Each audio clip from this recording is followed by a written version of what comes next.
Assalamualaikum warahmatullahi wabarakatuh. Semoga segala kebaikan dilimpahkan kepada kita semua. Amin, amin ya rabbal alamin. Jangan lupa terus mendukung perkembangan channel ini dengan cara like, subscribe, dan share. Nah, bagaimana kisah serunya? Yuk, kita simak bersama. Yang mulia, seorang rabi dari Bani Israel ingin berdebat soal siapa Tuhan yang benar. Siapkan Abu Nawas, tapi kali ini saya ingin debatnya tanpa suara. Maksud baginda? Hanya isyarat tangan, biar mereka adu akal bukan teriak. Debat tanpa suara? Wah, ini menarik. Tapi, tunggu, Yahudinya suka menang sendiri ya?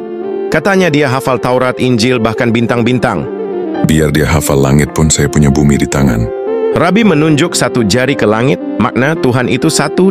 Abu Nawas menjawab dengan menunjuk jari ke segala arah, makna Tuhan tidak hanya di atas tapi di mana-mana. Rabi mengangkat 3 jari, makna Taurat, Injil, dan Zabur, wahyu sebelum Quran. Abu Nawas mengangkat 1 jari, makna Quran menyempurnakan semuanya. Rabi mengambil roti dan menggigitnya, makna Tuhan memberi rezeki dari hasil bumi. Abu Nawas mengambil sebutir kurma, menaruh di mulut, lalu tunjukkan bijinya, makna Tuhan bukan hanya beri makanan, tapi kehidupan dan benihnya. Rabi, orang ini tak bicara sepatah kata pun, tapi jawabannya lebih dalam dari laut. Raja Harun tertawa. Hahaha, begitulah Abu Nawas. Ia tak banyak bicara, tapi pikirannya tak pernah tidur. Di luar ruang istana, pengawal bertanya penasaran. Tadi kamu isyarat apa aja sih, Rabu? Abu Nawas, santai. Dia nunjuk langit, saya tunjuk seluruh arah. Tuhan bukan hanya di atas. Dia nunjuk 3 kitab, saya bilang, cukup 1 Al-Quran. Dia makan roti, saya kasih kurma. Lebih manis dan ada bijinya.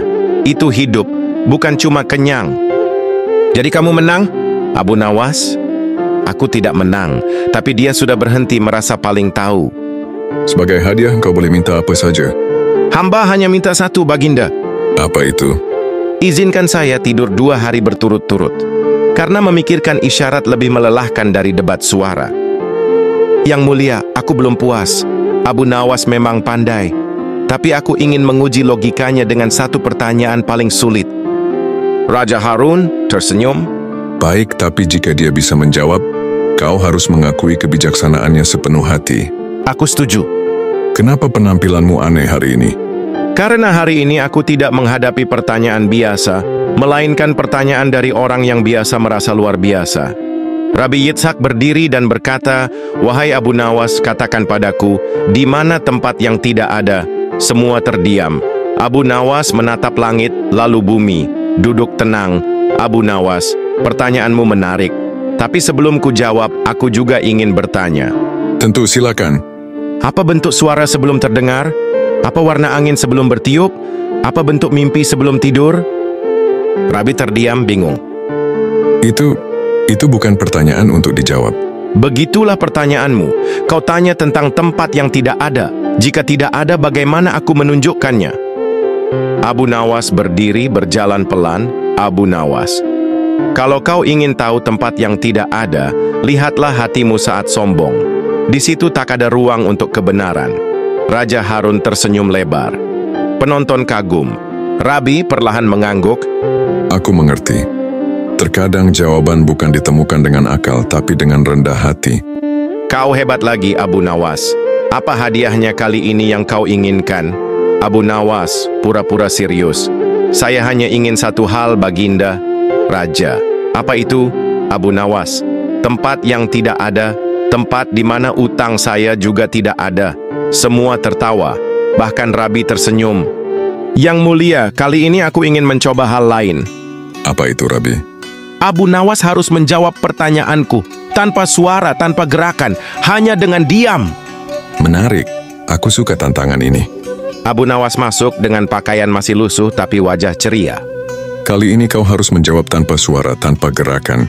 Saya terima. Tapi bolehkah saya tahu pertanyaannya dulu? Rabi senyum licik. Berapa banyak bintang di langit? Semua terdiam. Bagaimana cara Abu Nawas menjawab tanpa suara, tanpa gerakan? Abu Nawas hanya menunduk lalu mengambil sebutir pasir kecil di kakinya. Ia letakkan di telapak tangan raja, lalu menunjuk ke pasir itu dengan pandangan mata. Raja mengerti maksudnya. Sebanyak butir pasir di bumi, tak terhitung. Dia menjawab tanpa suara, tanpa gerak bicara, hanya dengan makna. Warga bertepuk tangan, Rabi tertegun.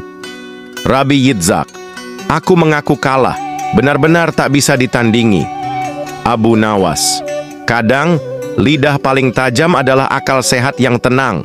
Raja, kau telah mengalahkan debat tanpa kata-kata. Raja, apa kali ini yang kau minta, Abu Nawas? Abu Nawas, saya ingin tempat duduk khusus di istana. Bukan karena saya pintar, tapi agar saya bisa tidur tenang tanpa diganggu Rabi lagi. Semua tertawa, Rabi pun ikut tertawa, suasana hangat.